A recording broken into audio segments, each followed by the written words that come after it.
So in this speech that Churchill chose to present before he was elected as Prime Minister in the UK, I did not mean to say that arrogant, but I did. Blood, toil, tears, and sweat. He chose to talk about how victory is what they're gonna have. Victory is what they want at all costs. And this was such a morale boosting speech for everyone on the Allies' part that actually heard the speech, because he did mostly appeal to the Englishmen, but if you heard it from a American's part, an American view, you would also be like, damn, we're gonna win this war. But the Americans weren't kind of in the war. Pearl Harbor haven't happened yet, I believe. But at that time, like, Blitzkrieg has happened. Hitler invaded Poland, even though he said, like, no, I'm not gonna invade Poland. Denmark hasn't been invaded. Norway has been invaded. Don't know why Sweden hasn't been invaded. Kind of whack. Whack is a slang for weak. But Churchill is a great talker. He really appeals to everyone he talks to. Like, for instance, like, he uses a lot of logos in this speech. Just in the start of the speech, where he talks about all these facts that he's stating. I can try and find some. He talks about how they have formed a. Talks about how he have a war cabinet, which is awesome. But he talks about how it's gonna work and all that shit, all that stuff, which makes this so great. Because that's just logos. Pathos. Now I'm gonna read out a quote that I took out from the text. I considered it in the public interest to suggest that the House should be summoned to meet today.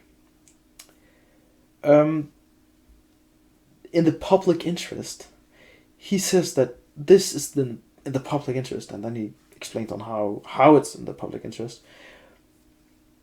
And ethos, which appeals to the authority, he talks about how at the end of the proceedings today, the adjournment of the House will be proposed until Tuesday, 21st May, with, of course, provision for earlier meeting, if need be. He says this will happen, which shows the authority that is needed for this war. They need the authority of this great leader to function as a country, which is actually why he also just made such a good leader and made him be such a memorable leader for this war. Take Hitler, for instance. He was also a great talker. He spoke in such a great way. He started as a speaker at this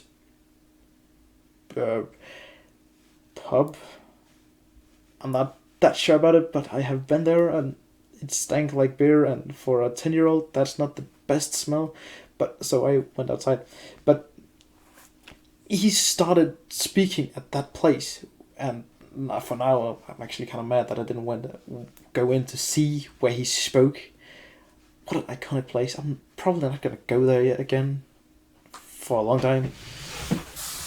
But he started as a speaker back in 1920 something, and then he just spoke, and more people came to his meeting. He became a public figure at that point, and he basically invaded Berlin, talking about that. And he basically invaded Berlin with his words.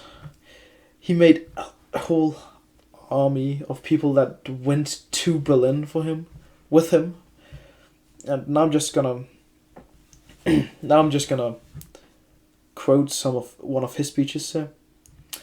When the British, this is in English. I'm not gonna speak German for an English essay. That would be very dumb.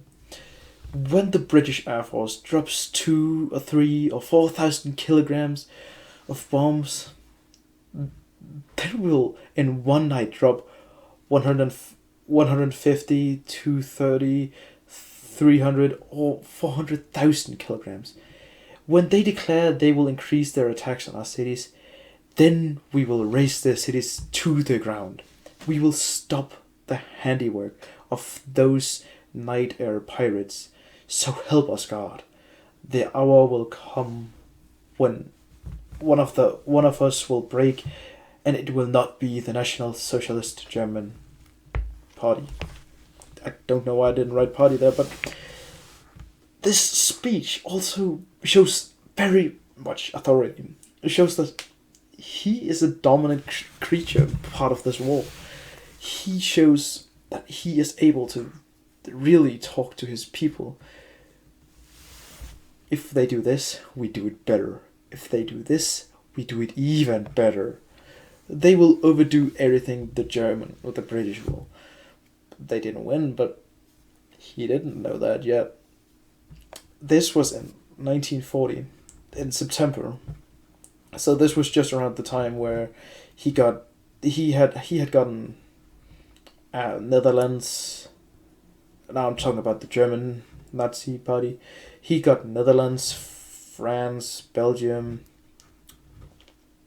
Luxembourg, most countries in Europe at that time. He also had Norway and Denmark, as I said. And at that time, that was basically the whole western part of Europe. He didn't need Italy. Mussolini got that part, and he had help from that Japanese dude that I don't remember the name of.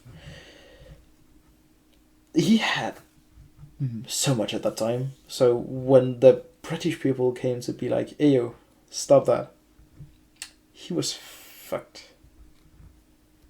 Quoting that, don't do that. He didn't know what to do, basically, but he tried to invade the Soviet Union, which he also messed up. But back to the Churchill part. At this time, he wasn't even elected as prime minister yet, so this speech was so great for him and his party, of course.